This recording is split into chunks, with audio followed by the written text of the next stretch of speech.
Hello! నమస్తే, వణకం. నేను మీ పూజాని. అందరూ ఎలా ఉన్నారు? బాగున్నారని ఆశిస్తున్నాను. నేను బాగున్నానండి. ఇవాళ మనం శంఖం ఇంట్లో ఉంటే ఏం జరుగుతుంది అనే దాని గురించి తెలుసుకుందాం. చాలామంది ఇళ్లల్లో దేవుడి మందిరంలో శంఖాన్ని ఉంచడం గమనించే ఉంటారు. శంఖం ఇంట్లో ఉంటే శుభం జరుగుతుందని విశ్వాసం. హిందూ మతంలో శంఖానికి ప్రత్యేక ప్రాముఖ్యత ఉంది. శుభకార్యాల సమయంలో, పూజలు చేసే సమయంలో శంఖం ఊదుతుంటారు.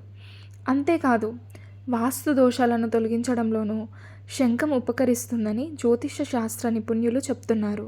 సనాతన సాంప్రదాయంలో శంఖం చాలా పవిత్రమైనదని పేర్కొనడం జరిగింది. శంఖం సముద్రం మథనం ద్వారా వచ్చిన 14 విలువైన రత్నాల నుండి ఉద్భవించిందని చెప్తుంటారు.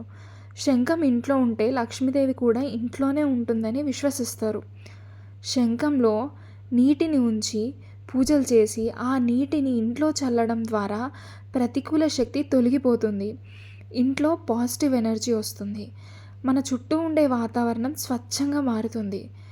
తీర్థయాత్రలను దర్శించడం ద్వారా లభించే పుణ్యఫలాలు ఇంట్లో శంఖాన్ని ఉంచి దర్శనం చేసుకోవడం ద్వారా కూడా లభిస్తాయని విశ్వాసం.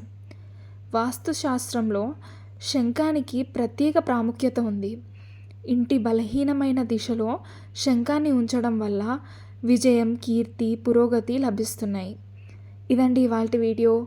ఈ వీడియో కనుక మీకు నచ్చినట్లయితే like, share and subscribe to my channel mystic tales by Pooja. Thank you.